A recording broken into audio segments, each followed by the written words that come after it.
The new season is on fire, and today we're diving into an anime that's causing quite a stir. It's a Power Rangers anime with the boys vibe, where the heroes aren't so heroic. A lot of people were confused, but relax, today you'll understand why this show is better than it seems. The anime begins by showing us a world with a floating fortress 10,000 meters high, a technological marvel that hovers over a world ravaged by war. It's a never-ending war between humans and demons, a fight for survival that has dragged on for generations. The opening is thrilling, with visuals and animation that will blow you away, and introduces us to the Power Rangers, colorful warriors who protect humanity. And yes, the Red Ranger is me, the badass of the bunch. In this world, the Rangers' fights against monsters are broadcast as a reality show, and people believe it's all real. The Red Ranger signs autographs for fans, and the kids go crazy. But is everything as it seems? After all, behind the cameras, the heroes may not be so heroic. After all, who are the real monsters? Meanwhile, two young people, a blonde girl and a red-haired boy, try to recruit a mysterious young man for the Ranger Force. The boy is skilled, with piercing eyes and an aura of mystery. He seems perfect for the role, but does he have what it takes to become a ranger? Could he be hiding dark secrets? He climbs up to the floating fortress, and the reality show is about to begin. The demons, known as Sombrios, descend from the fortress to attack humanity. They bring a giant monster that looks like a tiger, a bizarre and terrifying creature. The fight begins, and the Ranger Force defends the audience with bravery. But the monster causes an explosion that knocks down the Red Ranger, and humanity's hope seems to fade. This monster is stronger than the others. He's immortal. He transforms into a truck and attacks the Rangers with fury, destroying everything in his path. Humanity loses hope, but the children start screaming, giving strength to the heroes. After all, they are humanity's last hope, the only thing stopping the darkness from consuming the world.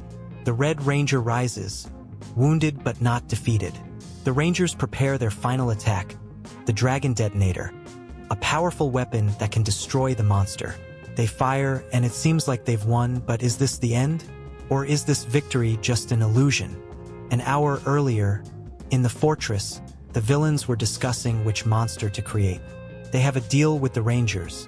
The Rangers always win, and it's all staged. But the villains are tired of losing, of being manipulated and humiliated. They want more, they want power. They decide to create the tiger monster because the tiger is seen as the enemy of the dragon. One of the villains, however, is tired of pretending. He wants to go back to dominating the world, to fulfill his original mission of destruction. He questions the leadership of the other villains, sowing discord among them. The villains are immortal but can be killed by divine weapons. They feel pain in the fights, but they recover quickly.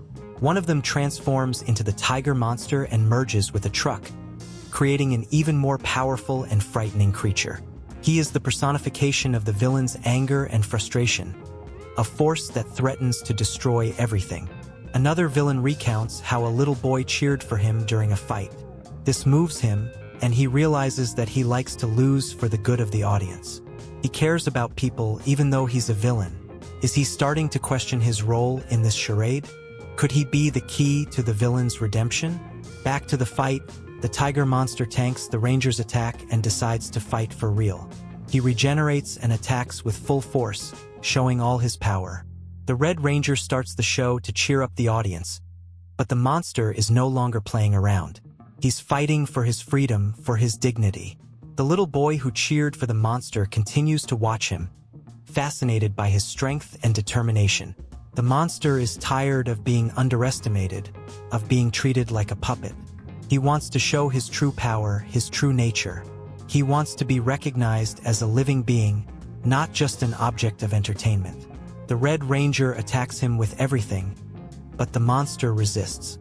He's been defeated 999 times, but this time is different. He breaks free from the Ranger's control and decides to forge his own path, a path of freedom and revenge. The monster leaves the fortress and transforms into a human, infiltrating society. He wants to destroy the Dragon Keepers, the true enemies of humanity. But can he do it alone? Or will he need the help of unlikely allies? In episode 2, we discover that there was a war between Rangers and monsters, and now the Rangers use the monsters for profit. The infiltrated villain trains to eliminate the Dragon Keepers, those truly responsible for the war. He gets close to the blonde girl, who seems to have her own plans. The blonde girl, who seems suspicious, touches the villain's skin, which begins to crack. The villains are fragile but immortal. The girl seems suspicious but disguises it. She knows more than she lets on, and her motives are a mystery. Is she helping the villain, or is she just manipulating him for her own ends? In the fortress, the Red and Blue Rangers discuss the possible rebellion of the monsters. They think there is a traitor among them and decide to increase security, putting the fortress on high alert. Paranoia and distrust spread among the Rangers, creating an atmosphere of tension and fear. A villain complains about the loss of privacy and has his head ripped off by the Red Ranger. The Rangers have divine weapons that can kill the villains forever, a power they use to maintain control and ensure their supremacy. But how long will this power be enough to contain the villain's revolt? Meanwhile, the infiltrated villain learns to eat like a human and talks about the Dragon Keepers. He lets it slip that everything is staged, but the girl covers for him. She seems to have a plan, but what could it be? Is she on the villain's side, or is she just using them for her own goals? The little boy thanks the Rangers and takes pictures with them, unaware of the deception hidden behind their smiles. The villain transforms into the monster and infiltrates the Red Barracks, along with the girl. He wants to kill the Red Ranger and end the charade once and for all. The girl gives the villain a letter to deliver to the Red Ranger. At the barracks, there are several Red Rangers in training. The villain cannot find the true Red Ranger, the leader of the organization, who hides in the shadows. The girl saves the villain from being discovered once again and asks for the knife he carries. She cuts his neck and reveals that she knew he was a monster from the beginning. But she doesn't see him as an enemy. She admires the villain's courage and determination and asks for his help to destroy the Ranger force. She will teach him how to defeat them, how to use their weaknesses against them. But can she be trusted? Or does she have her own plans? Meanwhile, the villain's friend wreaks havoc on the city, unleashing his anger and frustration. The Red Ranger appears and transforms into Dragon Keeper, revealing his true form. He uses a divine weapon and kills the monster with a devastating blow, showing how powerful he really is. This increases the villain's grudge against the Rangers. He knows he will have to face a powerful enemy, but he is determined to fulfill his mission. The episode ends, leaving us on the edge of our seats, wondering what will happen next. If you liked it, don't forget to like and subscribe to the channel. Turn on the notification bell so you don't miss any new videos. Share this with your friends who also enjoy anime and mind-blowing theories. And let me know in the comments what you think will happen in the next episode.